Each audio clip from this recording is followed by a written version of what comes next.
You're watching BBC News with me, Tim Wilcox, ongoing coverage of the death of Muhammad Ali at the age of 74. Let's get more on this with BBC 5 Live's boxing correspondent, Mike Costello. Mike, just watching those images, him talking about himself, how great he was. I mean, we remember the showmanship. What about the actual boxing style? I mean, was he textbook brilliant?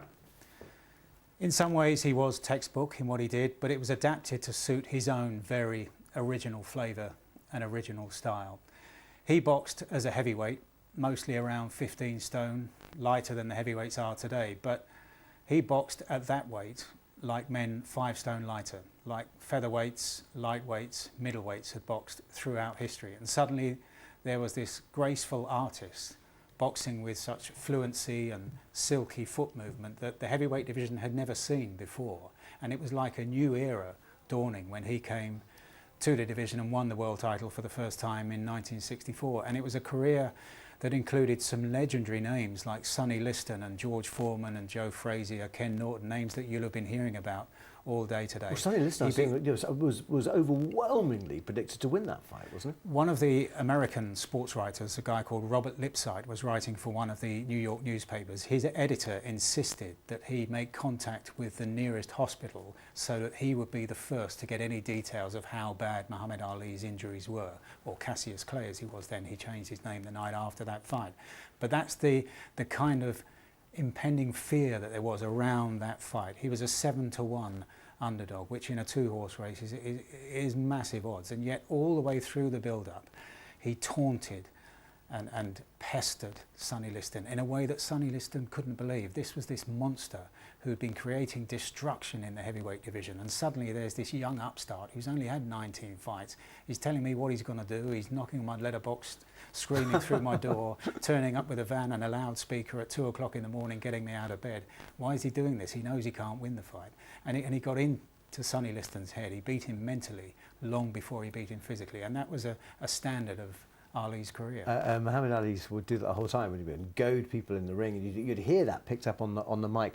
What about his endurance, his ability to absorb later on all those heavy punches? Yeah, you have to separate Ali's career into 2 segments. Before the exile because of Vietnam and his refusal to serve with the American Army, and afterwards. If you look at his career before, when he won the world title and made 9 defences, it's beautiful, silky, graceful movements. He made violence seem artistic in that first career. 3.5 years away robbed him of some of those skills. In 1967, when he refused to be inducted, he was 25, coming to the peak of his career. I maintain, and it's this abstract notion, that the best heavyweight champion of all time was the one we never got to see, the Muhammad Ali between 1967 and 1970. The character that came back after 1970 was a much slower and more sedate kind of character, spent more time on the ropes, took more punishment. And one of the great qualities of Muhammad Ali was also one of his greatest flaws, the ability to absorb so much punishment. And he did that in fights against Joe Frazier, against Ken Norton, against George Foreman. Heavy, heavy punishment, round after round after round, even in fights that he won. You know, he broke his jaw in the first fight, the fight of the century against Joe Frazier at Madison Square Garden, where incidentally, no less a figure than Frank Sinatra begged for a job as the staff photographer for Life magazine on the night. That's the magnitude of a Muhammad Ali fight back then, and he got the job, by the way. Okay. What sort of injuries? I mean, I just remember the brutality of those fights live. But what sort of injuries did Ali sustain, and indeed the others? Well, as I was saying, that first fight, the fight of the century, March 1971 against Joe Frazier, huge contest, watched by 300 million people around the world. And when you consider in 1971 what the access to television was, so many people watched it in cinemas, on closed circuit screens. But after that fight, Ali was taken to hospital with a broken jaw. Joe Frazier, the winner by the way, was taken to hospital and kept under observation for 3 weeks as doctors fought to fend off a stroke. And there are many examples, and you read various accounts and documents relating to Ali's career, where he was urinating blood for 10 days to 2 weeks after some of his contests, and how, you know, he couldn't remember friends' names for days after some contest. The long-term damage that we came to learn about after 1984, when he was diagnosed with Parkinson's syndrome, we could see signs of that through his career, but maybe too many of us wanted to avoid those signs because of the excitement, the controversy, the colour that he was bringing to this sport that had never seen anything like him before. Those classic interviews he did with Sir Michael Parkinson on Parkinson's show, and on one interview he said he was fighting for God for his race and everything else as well. But how much was he fighting for money as well? I mean, did he lead that sort of cliched boxer's life? You know, always fighting for the next 3 million purse or whatever it is. Well, there are lots of stories around about how Ali was treated and how he was treated by hangers-on and how they siphoned money from him, and each time a fight came around he needed the money more so than the last fight. But then if you consider in 1967, when he was at the peak of his powers, also at the peak of his earning powers, he accepted that his decision not to serve in the US Army would cost him the world title, would cost him millions of dollars in earnings, because at that stage, remember, the punishment as handed down was a 5-year prison sentence and a $10,000 fine. He didn't serve in prison, he didn't pay the fine because they appealed immediately. But as far as he knew, his career could have been over. He didn't know how long the sentence would be, he didn't know what the punishment would be. He knew he would lose all that money. So it was about much more than money for Muhammad Ali. And in later years, thankfully for the people around him, there were enough, especially his daughters and his wife, Lonnie in particular, made sure that the legacy of Ali made for a comfortable life in those later years. Is there anyone who's come close to him, just in terms of recognition? I think of people like Mike Tyson, for example, but Tyson is a very different creature, isn't he? No one came anywhere near him. And if you consider, and I have been over the last 36 hours or so, how colossal a figure would he be today in this social media age, 24/7 attention grabbing? How big a figure would he be? He began his career in the early 1960s. You know, this was the infancy of the coverage of sport, certainly with a global reach. And yet he embraced television. He treated microphones and cameras as his best friends in a way that nobody before had done that. Press conferences became almost as much a must-see event as the fights themselves. And he was the first of those to create that mould. Many have come since, and press conferences now are often in the mould of what Ali produced way back then. And there was that kind of prophet in him that he saw how everything was changing and how he could change the world too. Just the showman side of it, I was reading about it. So he entered apparently in the 60s a poetry competition in Greenwich Village with an ode to Cassius Marcellus Clay by Cassius Marcellus Clay, and which was all about himself, obviously, and then declared himself the winner because he said, well, obviously nobody could beat that. I mean, that self-confidence, did that come from childhood or what? Because I mean, he learned to box at 12, didn't he? When he came from pretty average sort of beginnings, didn't he? Humble. Yeah, and I think that confidence is innate. In a sense, part of that you either have or you don't. And of course, some of that was built on the many successes that he had, but he started from the same level as everybody else and won his Olympic gold medal in Rome. And the confidence he had in his own ability was highly unusual. There are a lot of boxers in particular who talk about how confident they are in a build-up to the fight, but deep down they don't really feel that way. Muhammad Ali believed every word that he said, and as time went on, after how he treated Sonny Liston, as we were talking about, and later on, because people and his opponents had seen that he actually backed up what he said, that became a very powerful tool. And very briefly, we haven't got a lot of time, but did he train hard? I mean, was that always a constant feature about him? For the big fights. He was very complacent for the fights in between against the lesser known opponents, the lesser able opponents, and that's where he took a lot of the punishment in those fights that shouldn't have lasted as long as they did, because he hadn't prepared sufficiently. He took unnecessary punishment. That, allied to the punishment he took in the big fights against the really capable fighters, led to some of the health issues that he suffered with in his later years. Okay, Mike, so thanks very much, Cindy. Well, with me now is BBC Five Live's boxing correspondent, Mike Costello. Mike, you've seen all his fights anyway, but you've watched them again, haven't you, over the past few hours? Just tell us about his boxing style. What made him so brilliant at what he did? Well, he had a number of assets. He brought to the heavyweight division in particular a kind of style that hadn't been seen by any previous champion, a style that was more akin to a much lighter boxer in the lightweight division, the middleweight division, men who were weighing 5 stone less than he did. He had this silky grace and fluency about his punches and about his footwork. And that was a hallmark of his first career, as I call it, before the hiatus when he refused to serve in the American Army. It's interesting, isn't it? Because, you know, we were chatting before. I mean, he brought a sort of grace to something which was essentially incredibly brutal. Yes. And in that second part of his career became particularly brutal for him too, because having lost the ability to move so gracefully for so long over the course of 15 rounds as world title fights were staged over then, he then had to stand and take more punishment. But that again was another one of his great assets, was the ability to resist the heaviest of punches.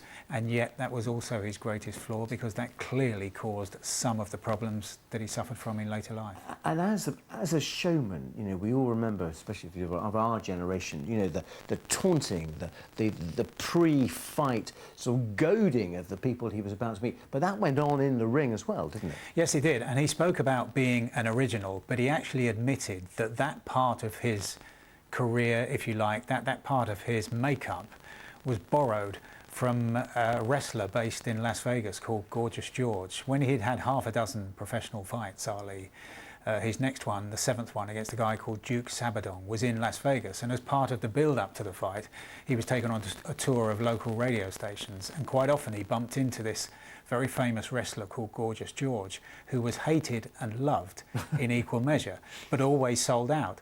And it struck Ali on that tour. And he was a very quick learner, Ali, around everybody that he met. And presidents and prime ministers would tell you the same. And he learned there that if he could appeal to people and make people actually dislike him, that would be the key to making even more money. And the great phrase that Gorgeous George used to use, and he borrowed, was that I don't care if people come to see me win the title or they come to see me get decapitated. As long as their checks don't bounce, I'm happy. But when you go back to that first championship title he got, I mean, he was the 7-1 outsider, wasn't he? What about the psychological war he embarked on then? I mean, it was pretty original, wasn't it? It was. It had never been done before, and this was in an age when televised sport was in its infancy, and so he really grasped that. And well, that's what he did. Well, I mean, he, for example, every time he knew that he was anywhere in the vicinity of a camera or a microphone or even a newspaper journalist, he would make sure that they knew how he was taunting Sonny Liston, the ugly bear, as he called him. And he would literally turn up outside, as he did one night, in a pickup truck outside Sonny Liston's home with a loudspeaker and started shouting, "You ugly bear, come out, you ugly bear, come out, you ugly bear." He would then go over to the house and shout through the letterbox and say, "I'm coming to get you, I'm coming to get you, you ugly bear," and all of this kind Always of stuff. with a TV crew behind him. Always, and yeah. The film of this is readily available, and he knew that. And in these early days of televised sport, he knew the power of television and radio to spread his message much wider than newspapers could ever do. People looking at him, seeing him doing these things was much more powerful, had a much greater impact. And you can't underestimate how much of an impact psychologically that had on Sonny Liston, who would walk to the ring and get in the ring with opponents already beaten. Ali used to use the phrase that Sonny Liston's previous opponents had one leg in the ring and one leg out of the ring. In other words, they were petrified before the first bell rang. And Sonny Liston couldn't understand why this young upstart, 22 years of age, has had only 19 fights. How on earth is he so confident? He just and it played with his mind, and no, there's no question about it, affected his performance. We spoke to the press officer for the Thriller in Manila fight, where Ali really took a beating, didn't he? Yeah, as did Joe Frazier, and those were brutal, brutal contests. I mean, it lasted 14 rounds.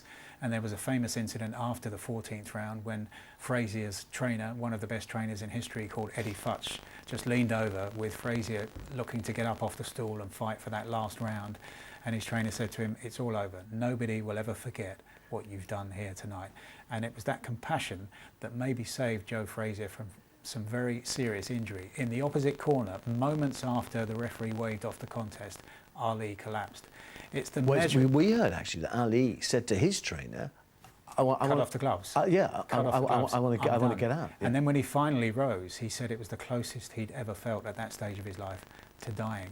That's a measure of the resilience and the indefatigable spirit of Muhammad Ali, that he was that close to giving up but just couldn't bring himself to give up. And the moment that Frazier succumbed, then he dropped to the canvas. And a great American writer, you may even have spoken to him, he's been on air all over the world today, Jerry Eisenberg, who used to write for the New Jersey Star-Ledger. He said that Ali and Frazier, who fought 3 times, 2 of those fights incredibly memorable contests, they used to fight for the heavyweight championship of each other, and that's what was at stake that night. He lost 5 times. Did he go on like all boxers do because of the money, or was it pride, or was it a combination of both? No question he went on too long. What the motivation was, it's hard to decipher. Clearly money was an option, but also the fact that he kept believing he could do it again. That was part of his genius, that he believed when others didn't. It happened in the fight in the Rumble in the Jungle, when everybody was telling him not to lay on the ropes, not to take punishment. He did that. He did what he believed, and he did that also right through to the end of his career. And for fans like me, I wasn't lucky enough to cover him as a reporter. You know, for me, it's sad to watch his last couple of fights. His last world title fight against Larry Holmes, when Larry Holmes can be seen clearly asking, begging the referee to stop this contest. He used to be Muhammad Ali's sparring partner and was now beating him up. Just very briefly, because we're running out of time, but in terms of that's bridge from sporting superstar to political, iconic, social figure as well. I mean, was he one of the first to do that, do you think? Yes, again, and he used the medium of TV, and everything he did and the power that he exerted outside of the ring was underpinned by what he did in the ring. But he was fully aware of that, and he was the first sportsman to be aware of that. He created a mould that many have been inspired by since. Okay, Mike, so great. Thank you very much indeed. The BBC's boxing correspondent Mike Costello has followed Ali's career and explained that he was one of the first athletes to understand how important psychology was in sport and how he used it to great effect. When he first became champion in 1964, televised sport, especially in terms of its global reach, was really in its infancy. There wasn't much of it. The watching of television sets around the world was growing in the affluent countries around the world, and he latched onto that. He saw that, and this was the great foresight of Muhammad Ali, who was much cleverer than a lot of people gave him credit for. If you look at his exam marks in high school, they were ridiculously low for a man who was clearly so clever. And he made cameras and microphones like his best friends in a way that nobody in any sport before him had done so. He reached out to all of the TV crews, to all of the radio broadcasters, all the newspaper writers, knowing that they could send his message, that they could preach his gospel to a much wider audience than he ever could. And he saw that before a lot of sports stars, and he used that as a form of psychology, because that was where a lot of his opponents learned about the confidence of the man, the ebullience of the man, the arrogance of the man, and where the likes of Sonny Liston and George Foreman could not understand how this man, coming up against them with their records of destruction, could possibly be so confident. Was he just talking like this for the cameras, or did he really mean it? And over years, after result after result and success after success, they had to believe that he knew what he was talking about and that he would back up what he was saying. Psychology was a crucially important part of the whole success story of Muhammad Ali. It couldn't have worked on its own, but without it, he wouldn't have been nearly as effective.